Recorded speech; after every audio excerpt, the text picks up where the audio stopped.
The following program sponsored by Adams Financial Concepts.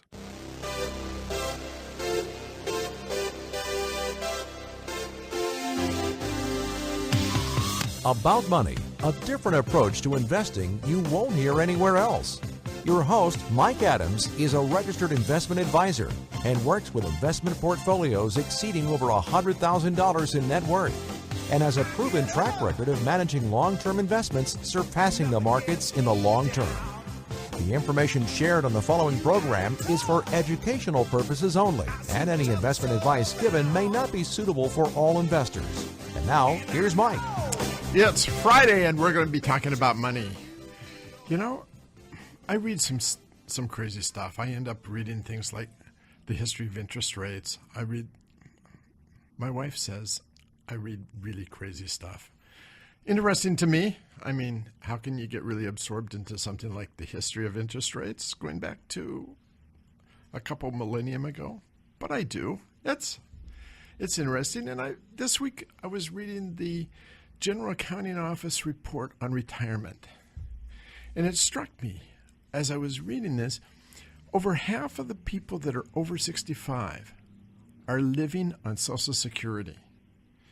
Even those who have a 401k or another retirement plan, especially the 401k, are living on not much more than Social Security. So I thought it was worth talking about retirement plans, 401ks, and a lot of the program is going to be talking about that today. So you want to hear what they have to say, especially if you're a plan sponsor and you have a 401k. If you're not a plan sponsor and don't have a 401k, you should hear what I have to say.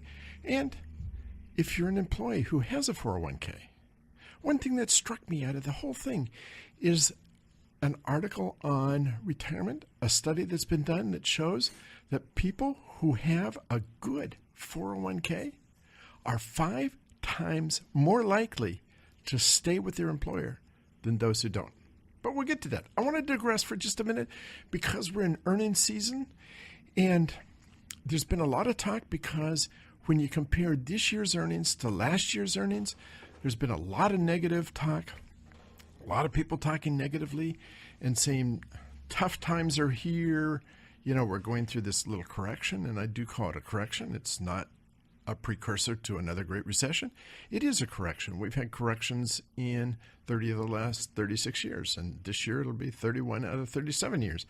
We've had corrections very often, and we're in a correction now.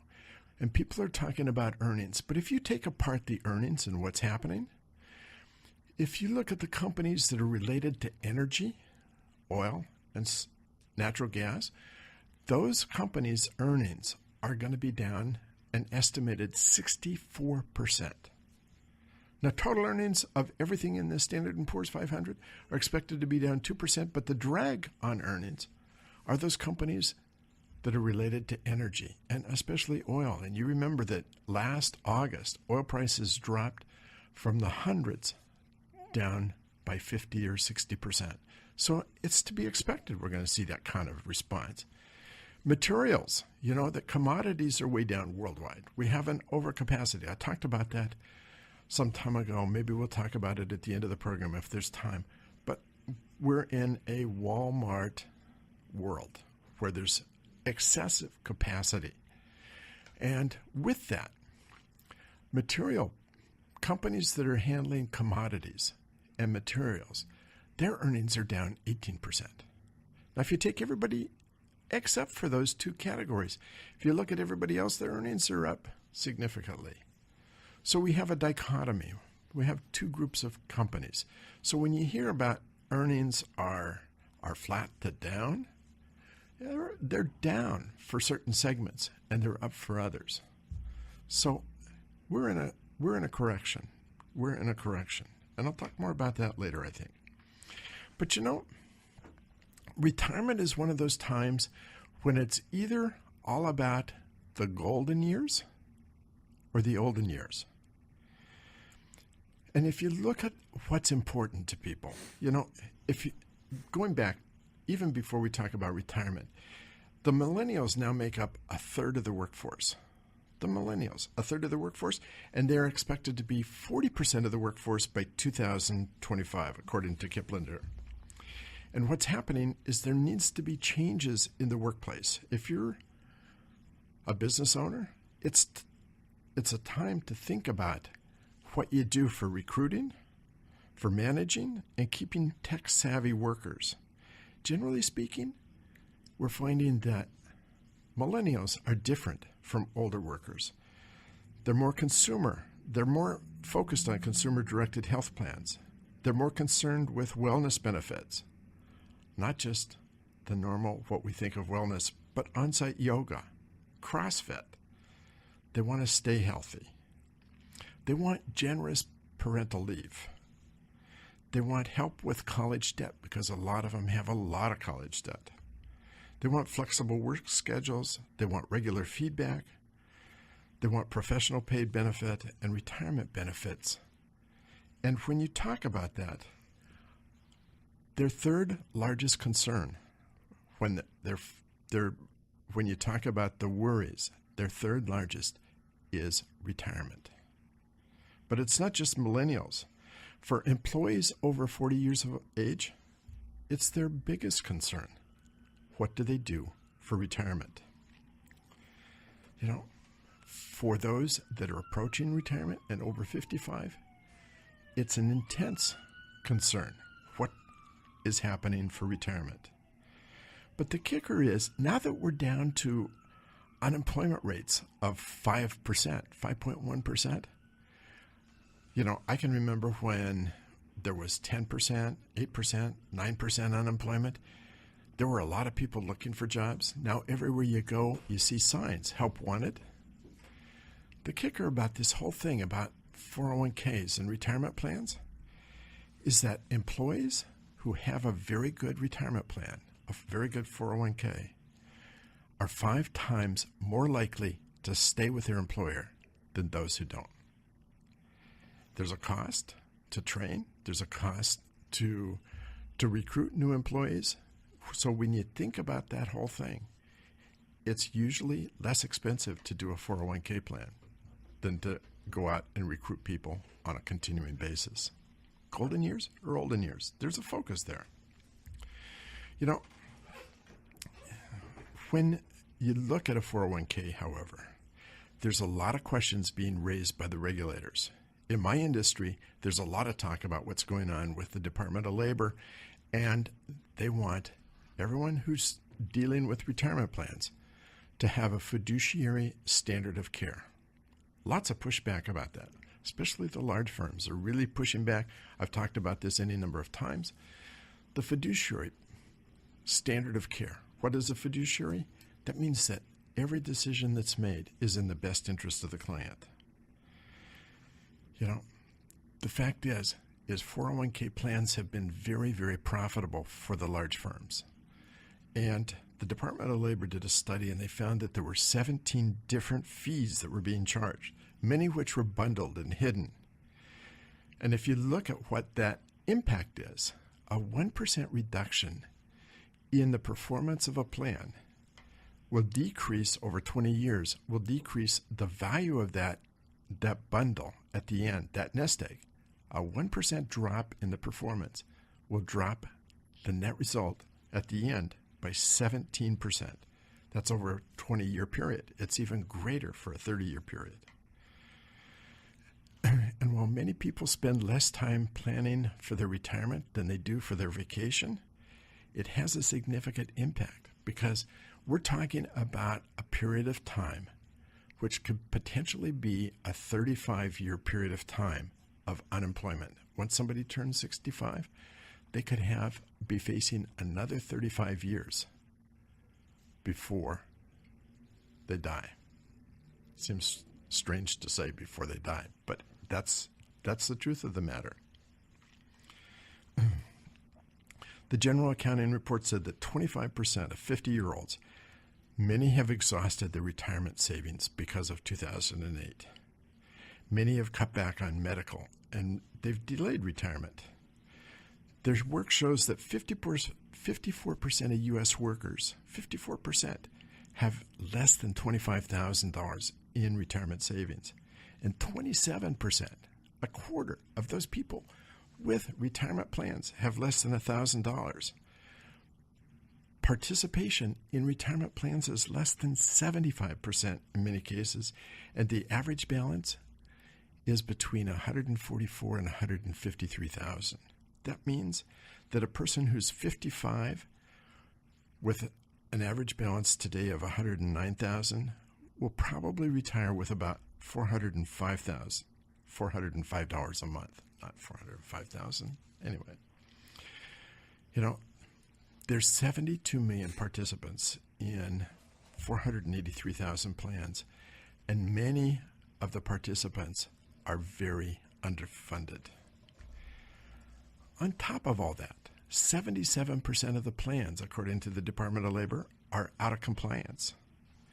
And since 2009, we've started to see Department of Labor actually do enforcement actions and have collected fines of over $1 billion. And we've seen not only the Department of Labor, but we're now seeing some of those companies being sued by attorneys. Boeing, Ameriprise, Fidelity, PIMCO, they're all coming under fire for their 401k plans. And why? Because of poor choices and poor offerings, according to the Department of Labor studies, are costing $114 billion a year to the participants. We're coming up to a break. Don't go away. I've got more to say. Plus, you want to hear my guest, who's got some real insight as well. Don't go away. I'll be right back. Stay tuned. About Money returns in a moment with Mike Adams here on Business Radio 1300 KKOL. For more information, click on adamsfinancialconcepts.com. Lots of people manage investment portfolios. Just a few can manage a successful portfolio and provide exceedingly great service to their clients. Here's Mike Adams from Adams Financial Concepts. We believe the price you pay should be based on the performance of your portfolio and the quality of service you receive. Mike, it seems that a lot of companies subscribe to the one-size-fits-all mentality of investing. Does one size really fit all? Not with us. Every portfolio that we manage is customized to fit each particular client's objectives and risk tolerance. We place our clients' interests first in all portfolio decisions. If you're looking for a home for your seven-figure plus investment portfolio, call Mike Adams of Adams Financial Concepts, specializing in creating and maintaining wealth for over 20 years. 206-903-1019. That's 206-903-1019. Or log on to adamsfinancialconcepts.com. We're back with more About Money. For details on what you hear on today's show, visit adamsfinancialconcepts.com. Now, here again is Mike Adams. So I've been talking about the retirement market. It's only been a few years ago that what happened with a lot of 401k plans is you had a financial advisor that would go to someone that owned a company, and the person who owned the company is most focused on generating revenues, generating profits, controlling costs, directing the employees, making sure everything is functioning, and extra work was the 401k plan.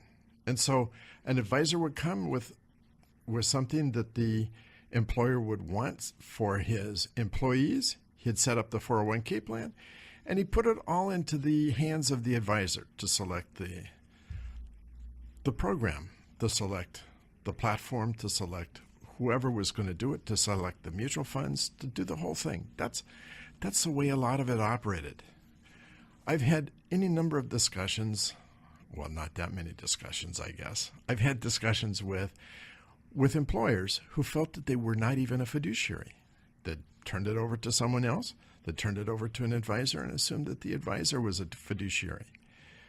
Actually, the plan sponsor, the owner of the company, is a fiduciary. And very often that advisor who was viewed as the fiduciary had not been a fiduciary.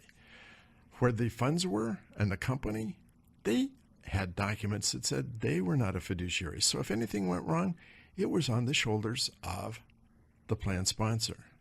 There's been a greater awareness going on.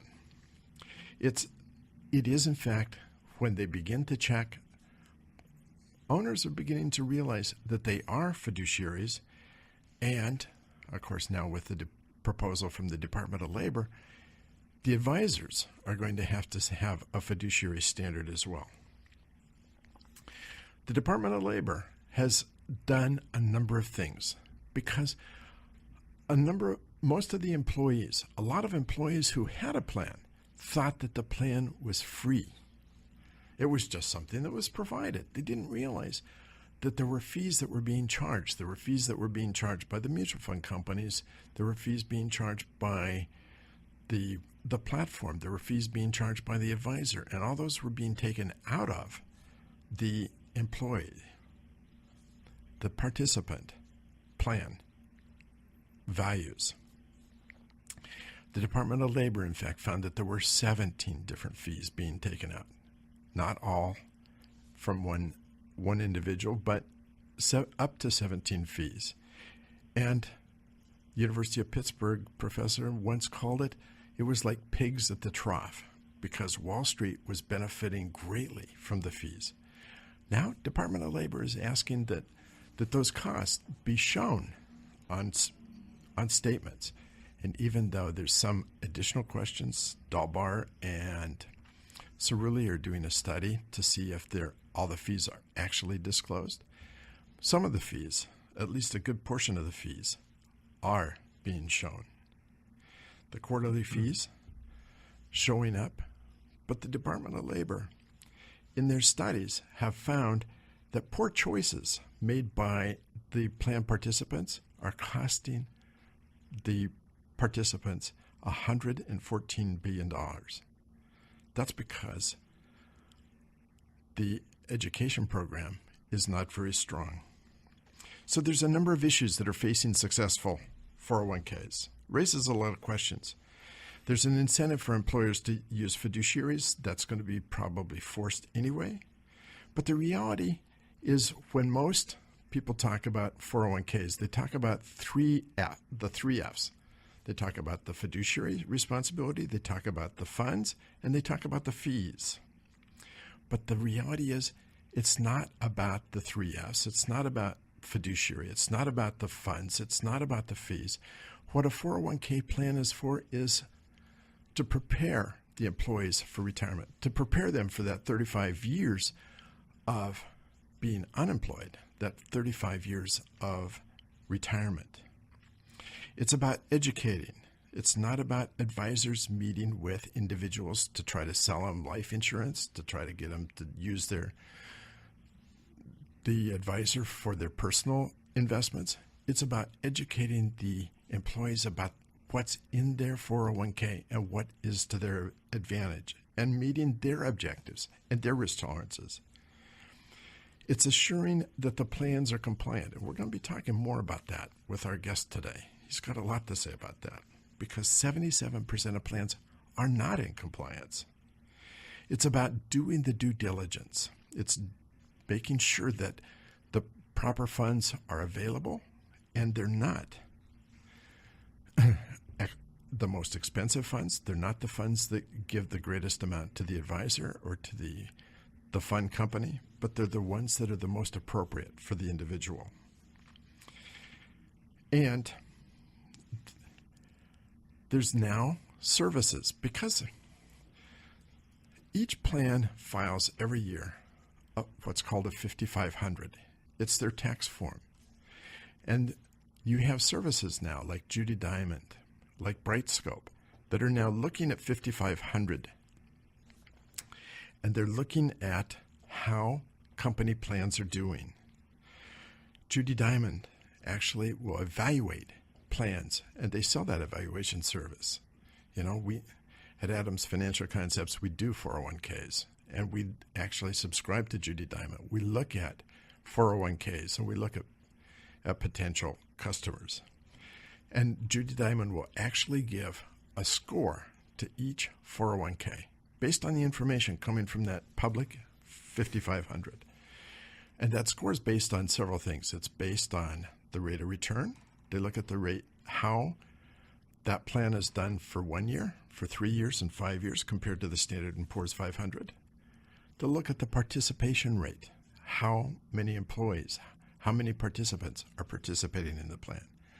They'll look at how much of the plan is being loaned out to the participants, because that's when it's loaned out, it's not earning money, of course. They'll look at the average participant contributions, and they'll look at the increase in average participant contributions. They'll look at the total assets in the plan. They'll look at the employer contributions and the change in employer contributions. And from those figures, they'll give a score to the plan, and they'll compare that plan to its peers. How does it compare industry-wide? How does it compare nationally? Is it a high rating? Is it a low rating? Is it an average rating? And I think it's important to note that the number one part of that, the number one that they look at, is the performance. You know, the fact is, poor performance is costing participants $114 billion. That's a very significant amount. It's the 401k market is one. The 401k itself is there to prepare participants for retirement. It's not about the funds. It's not about the fees. It's about preparing people for retirement. A much better job can be done all through the industry. And talking about that, I want to introduce my guest today, Steve Rackcook. And very often I mispronounce names. I think I got this one right. Right, Steve? Very good, Mike. Yes, you did. Steve is with Panagiotto? Panagiotto. Panagiotto. Pension Advisors. Okay. There you go. Sorry. It's I a mispronounced. it's a mouthful. It is. Welcome to the program, Steve. Thank you, Mike. It's a pleasure to be here. So why don't you give us some what your background is? Thank you. I'm a Montana boy. I grew up in Montana back in the 60s and 70s, actually in Bozeman, Montana, and got tired of the cold, so I moved west and came out to go to college and play college baseball, and that was my incentive for moving out here. Ended up in a little town called Monmouth, Oregon, where I got my degree in economics at what was then called Oregon College of Education. It's now Western Oregon. And Monmouth is just a little dry town there, just a little bit west of Salem, Oregon, and it was a great place to get my degree. And from there, I moved into the wood products business. I was, for over 30 years, I was in the wood products business, worked for major corporation, Boise Cascade, early in my career, and then moved up here to Tacoma. Went to work for a company that I eventually became an owner of, and for 17 years worked in the door and millwork and wood window industry. Spent 17 years doing that, and then eventually sold my company and did some private consulting and the like. And then here, back in 2008, I ended up working for, coming to work for Panagiotto Pension Advisors in a completely different area of expertise. And so for the last almost 7 years, I've been part of the process of selling and marketing 401k plans, and have had a great time with that. That's great. So you work for PPA. It's Yes, I easier do. for me to There just you say go. PPA. Yeah. That's what it. And they are what? Panagiotto Pension Advisors, or PPA, what we are is we refer to as a third-party administrator, and basically a TPA, in our particular case, manages the legal, the compliance, and the accounting functions for, in our case, about 1,200 401k plans located right here in the Pacific Northwest. Our job is to make sure that we design and follow the legal compliance for our clients, to make sure that their plans meet all of the fiduciary requirements. And then we also make sure that every dollar that goes into a plan is accounted for. Those are all the things that our plan sponsors hire us to do. And again, we have 33 folks on staff that make sure that that happens. And you not only have 33 people on staff, but part of those people are attorneys as well. Right? That's correct. Our founder, Tony Paniotu, is an ERISA attorney, and we have another ERISA attorney on staff. And ERISA is basically the laws that govern the 401k plan space. We'll come back to this right after the break, so don't go away. We'll find out really what third-party administrators do. About Money with Mike Adams will resume in a moment on Business Radio 1300 KKOL. For more information, click on adamsfinancialconcepts.com. Creating and maintaining wealth has been the specialty of Adams Financial Concepts for over 20 years. Every portfolio managed by Adams Financial Concepts is customized to fit each particular client's objectives and risk tolerance. The client's interest always comes first in portfolio decisions. Call Mike Adams today at 206-903-1019 or log on to adamsfinancialconcepts.com to check out their AFC performance. They welcome your review. That's adamsfinancialconcepts.com. May apply. Now we return to About Money. There's more information waiting for you at adamsfinancialconcepts.com. Here again is your host, Mike Adams. So I'm here with Steve Rapcook of Pediatu Pension Advisors. Close enough, Mike. Close enough. Okay. You know Tony, so he'll understand. I'll just say Tony. Yep, there you go. Tony Pension Advisors. Anyway, so we started to talk about third-party administrators, but let's stop and walk back a minute and talk about a structure of a 401k and talk about what are the components that go into that. Okay. First of all, 401k plans are typically sponsored by a private company and organization. And so what we're attempting to do at all times is provide a benefit for not only the owners, but especially for the participants. And there's rules and regulations that go into that. But basically, a 401k plan is got two sources where money can go into the plan, and that's kind of basically where we start with the structure. There is the employee side, which is the traditional thing that we think of, where employees are able to have a portion of their wages, their W-2 wages, deducted from their pay, and they get to put that to work for them for retirement into a retirement account that's set up for their specific benefit. And typically what you see is there are limits to the amount of money that can go in and different types of contributions. And so when we ever do a meeting with a plan sponsor, we always kind of like to break it up into this is the employee side, this is the employer side. And if you just looked at the regulations right now, and the new limits just came out, so we'll just look at 2016 upcoming, someone who is a participant can put in up to $18,000 from their wages into that account that's set up for their retirement.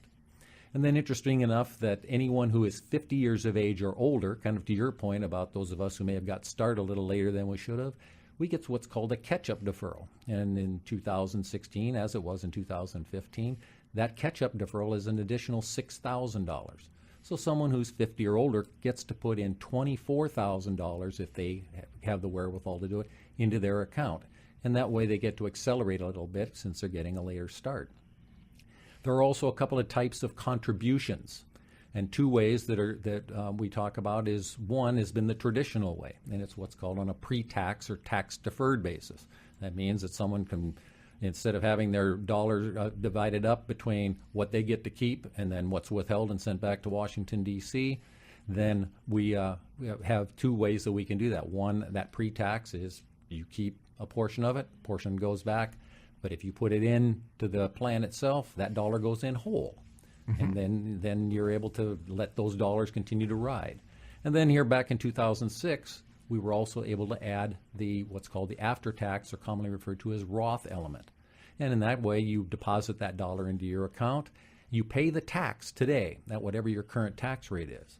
But from the standpoint of when that dollar goes in, and as it grows over time, when you get to the point where you're taking out at retirement, all that growth has taken place in a tax-free environment. So you can take that out, and you've already paid the tax on the principal. You get all the earnings come out tax-free as well.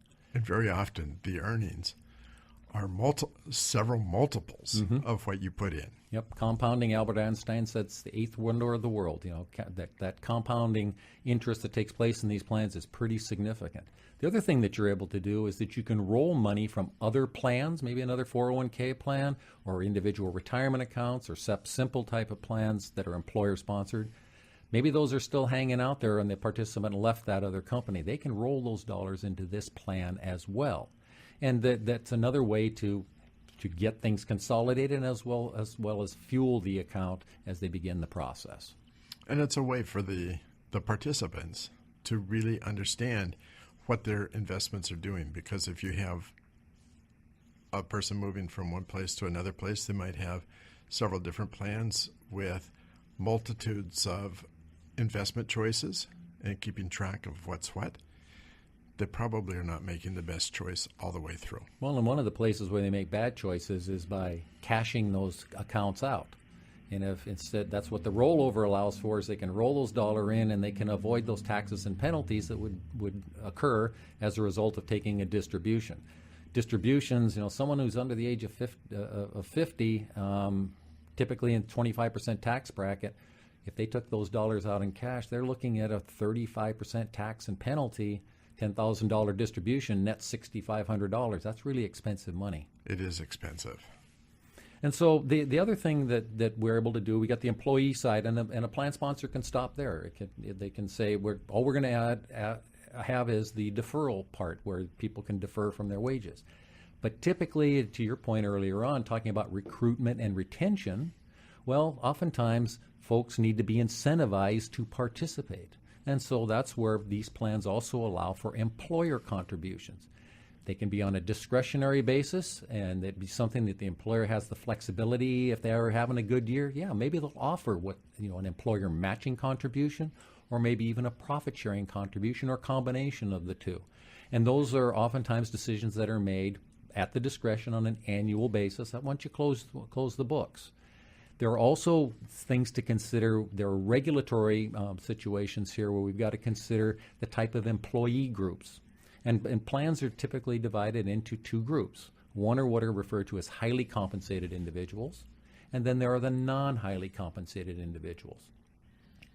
The one thing that has to happen by regulation, it's the thing the Department of Labor and the Internal Revenue Service watch, is that the non-highlies cannot discriminate or not benefit at a greater level than by law than the non-highlies. And so there are some regulations that are in place that have to take place, and some testing, some discrimination testing that has to happen in order to make sure that doesn't happen. That's one of the things that we do as the third-party administrator. We conduct those tests on those employee groups to make sure that the highlies can't benefit at a greater level than the non-highlies under the circumstances that the law requires. But there's, you can talk about safe harbor plans as well. Sure. And so just to use an example, whatever the non-highlies do, let's say there's a test that's called the average deferral percentage test. And basically that says that you take all of the non-highlies first, and whatever they defer or have withheld from their wages, that comes up with an average deferral percentage for each of them as individually, and then you aggregate that and you get one average deferral percentage test. Okay, and if we're talking about those limits we talked about earlier on here, then that percentage, a pretty typical percentage that we see in average deferral, an ADP test, is around 3.5% or 4%. Well, in that circumstance, the rule would allow the highly compensated then to get 2% more than that of their wages. Typically, that's not going to get them to that limit of $18,000. And so what we have to do in order to mitigate that is that we would add a required contribution called a safe harbor contribution to the plan document, to the plan, to how the plan operates, so that what happens is that the non-highlies are going to get, for all intents and purposes, a guaranteed contribution. And when they get that guaranteed contribution under safe harbor, the average deferral percentage test basically goes away. So then the highlies are going to be able to benefit at the same level that the non-highlies could get to, and that is to go to those maximum limits on the deferral side. Typically, safe harbor involves a contribution that's either a match or basically what's called a non-elective contribution, where the employee gets that So do the owners get to share in that. But that safe harbor contribution takes away that average deferral percentage test, and it helps both the owners as well as the participants to get a little bit better benefit.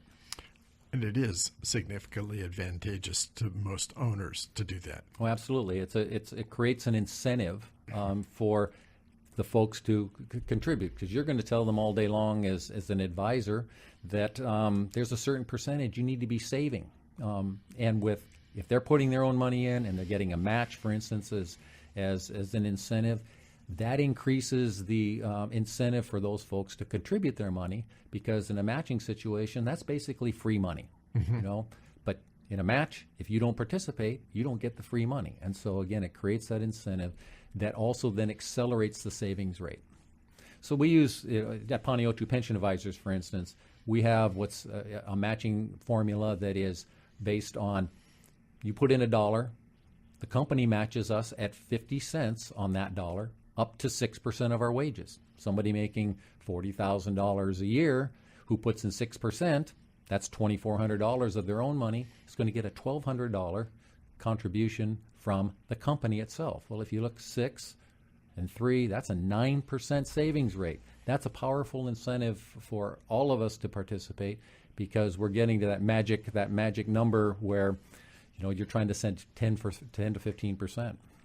I want to take just a minute to talk about bundled and unbundled, because a number of plans do not separate the third-party administrator, the custodian. They bundle everything together. So talk about that for a second. Sure. Again, as Mike is referring to, a bundled situation means that the investment platform or mutual fund company would perform all of the functions, including not only choosing investments, but they would also take care of all the record keeping that we typically do as the third-party administrator. They also take care of plan design and things like that. And typically what you'll see in those situations is basically a cookie-cutter approach. There are templates basically for setting up all the provisions for a plan. And unlike many of the folks that we work with, they don't necessarily have the legal expertise or the idea of setting up custom design. When we go into a situation like that, we've separated that function out where we can design that plan to meet the goals and the aspirations of that plan sponsor and what they want for their participants. That doesn't necessarily happen in a bundled situation all the time. We're going to come to a break, and we are, after the break, going to finish this conversation because I think it's very important for people to understand. Don't go away. Be right back after this break. More About Money coming up with Mike Adams on Business Radio 1300 KKOL. For more information, click on adamsfinancialconcepts.com.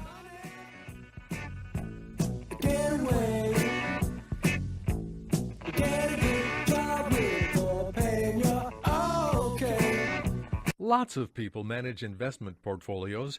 Just a few can manage a successful portfolio and provide exceedingly great service to their clients. Here's Mike Adams from Adams Financial Concepts. We believe the price you pay should be based on the performance of your portfolio and the quality of service you receive.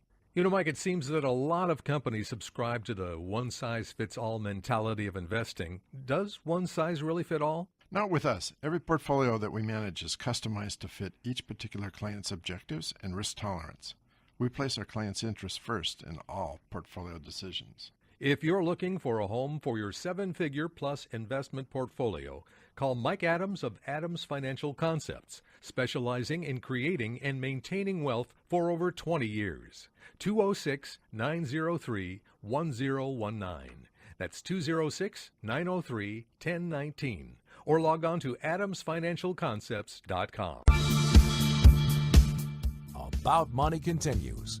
Remember the website adamsfinancialconcepts.com. Here's Mike. So I'm here with Steve Rapcook. Someday I'll get names correct. Rapcook. Very good, Mike. Who is with Tony Paniotu Pension Advisors. Pension Advisors. Thank you very much. I want to return to this idea of the bundled accounts, because I think it's really important for a lot of people to understand. They do have bundled accounts, and I think there's some disadvantages. We've seen some of the cookie cutter approaches where people will check a box and several years later it comes back to really bite the plan because they're out of compliance. So let's talk a minute about the bundled plans. On an annual basis, I'm going to wager to guess that we probably take over somewhere between a dozen to 2 dozen bundled plans, and they can come from platforms. They can also come from the payroll providers. And typically when we do take them over, there are things that we've got to fix. There are compliance issues, there are document issues, there have been operational issues where the plan sponsor has been operating under the plan and had no guidance in terms of are they operating the plan to the document, because that's one of the things. If the IRS or the Department of Labor looks at how the plan is being operated and then reviews the document, if those don't match up, then you have problems. You have qualification problems is basically what happens. That's what a good third-party administrator is able to recognize that, and is also in building a relationship in terms with that plan sponsor and the other service providers as well. They have a relationship outside of the bundled product with the custodian of the money. They have it with the advisor. They have it with the plan sponsor and their contact. And in some respects have it with the participant as well, because again, all of these things are about making sure that the participant is taken care of in the right way. And so that bundled space, oftentimes a lot of those things don't get taken care of. One of those areas that's really critical for what we do is the education component. One of my jobs is to work with the advisor community. And when I go and have the privilege to do employer meetings, to do sponsor group meetings, I always go with the advisor, because we perform 2 functions. We offer the opportunity to educate them on how the plan works, the provisions of the plan, eligibility, investing, and how distributions are made, beneficiary designation. That's all the things that we are out there to educate on. And then we turn it over to the advisor to what really the people want to talk about. How do I grow my money? How is my money being allocated so that I have the best opportunity to be successful in retirement, that there is enough money there? And it's 2 different functions, but we're married at the hip. And of course, the record keepers, we also refer to the platform often. The fact that they are managing that money in conjunction with the advisor, who basically represents that record keeper, then the participant benefits. Well, of course, then the plan sponsor benefits as well, because then they're fulfilling their fiduciary role, their trustee role, which ultimately, if they're not doing that, they're personally liable. That's one of the things, if you look at the DOL regs, the trustee is personally liable for the performance of that plan. And so all of us work in consort together to make sure that that plan sponsor is taken care of and that those participants are taken care of as well. One thing that I've been really impressed with PPA is your record on going through DOL audits, because many pension plans do go through DOL audits, and your score is, 150 to 0? Tony likes to brag that he's 150 and 0. And that's not just by luck. That is because we dot the I's, we cross the T's, we make sure that every plan that we manage is following those regulations. That's what we expect, and encouraging plan sponsors to document things, to monitor their service providers. That's a huge part of what we do. We even take that so seriously. We have an affiliate company called PPA Law Group that actually does trustee services as well, so that we've got some of our larger clients who actually have PPA Law Group as the administrative trustee to deal with those administrative regulations that the Department of Labor requires. So again, we take it very seriously, because when an auditor comes in and wants to see your corporate minutes, we hand them a notebook and they say, knock yourself out. And pretty much the discussion and worrying about audit, the audit from that point on goes by the wayside. Perfect. So thanks for being on, Steve. Oh, it's thanks been my for pleasure, enlightening Mike. us about third-party administrators. I think it's a crucial part, and I think we're going to hear more about 401ks, about third-party administrators, and about this whole process. I think it's extremely crucial, and with employment being so tight, having the right 401k and the right people involved is very, very important. Thanks, Steve. Thank you, Mike. Pleasure being here. So I want to shift and talk a little bit about the markets and what's going on. There's a Professor Renshaw at the University of New York in Albany, looked at the markets from 1872 to 1990, and he found every time we went through a correction or a downdraft in the market, that generally it took about 90 days for that market to recover 33% of what it was down. And if you look at what went on even during the Great Recession, it followed that pattern. From March of 2009, a low in the Standard & Poor's of 700, by having dropped from about 1550 in October of 2007, it was up 30% to 930 in just under 3 months. But it takes about 9 months to know if you've actually recovered. It takes that amount of time. And so if we look at this correction, we probably hit the bottom in August, on August 24th. And my guess is that we hit the bottom in this correction and we're on our way up, but it's going to take another month or two before we know that we hit the bottom and that we're on our way. And then it's going to take another 90 days before we see new highs. Now, it could happen sooner, and there are some reasons to believe that it will happen sooner, but we're on our way. I believe that we've seen the bottom in the correction, and I've been wrong on that before. I thought we'd seen the bottom in November of 2008. It actually was March of 2009 when we hit the bottom in the Great Recession. But even during that time, it looked like the market was going to recover, and of course it has recovered. You know, I talked about Richard Bernstein. He was the former chief strategist for Merrill. I went and met him a couple weeks ago. We talked about what's going on in the market. He's the one that described what he calls the Walmart market that we're living in today, because we're living in a time where it appears that there's a significant overcapacity. And I talked about that the previous week. But if you go back and look at 1982 and compare the 1980s to what we're going through today, in the 1980s, there was a lot of concern about inflation.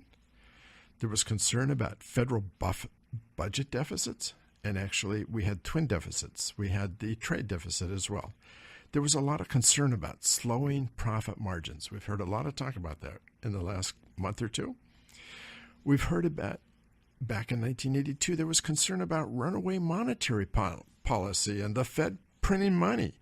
There was concern in 1982 and the 1980s about oil prices.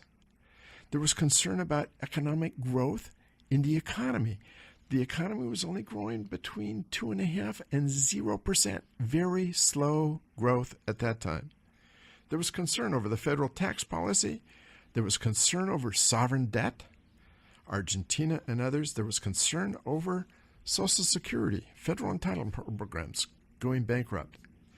Same concerns as we seem to have today. From 1982, the market went from 1,000 to 14,000. I believe that we're on another cycle. I've said it before. I've been saying for 5 years. Dow 100,000. I believe we're going to see it. That's it for today. I'll be back next Friday. Have a great weekend. If you'd like more information about what you heard today, or about Mike's investment philosophy and strategy, or if you want Mike to evaluate your own portfolio, click on AdamsFinancialConcepts.com. That's AdamsFinancialConcepts.com. The information shared on the preceding program was for educational purposes only, and any investment advice given may not be suitable for all investors. Join us again next Friday afternoon at 3 for more About Money with Mike Adams, here on Business Radio 1300 KKOL. The preceding program was sponsored by Adams Financial Concepts. Creating and maintaining wealth has been the specialty of Adams Financial Concepts for over 20 years. Every portfolio managed by Adams Financial Concepts is customized to fit each particular client's objectives and risk tolerance. The client's interest always comes first in portfolio decisions. Call Mike Adams today at 206-903-1019 or log on to adamsfinancialconcepts.com to check out their AFC performance. They welcome your review. That's adamsfinancialconcepts.com.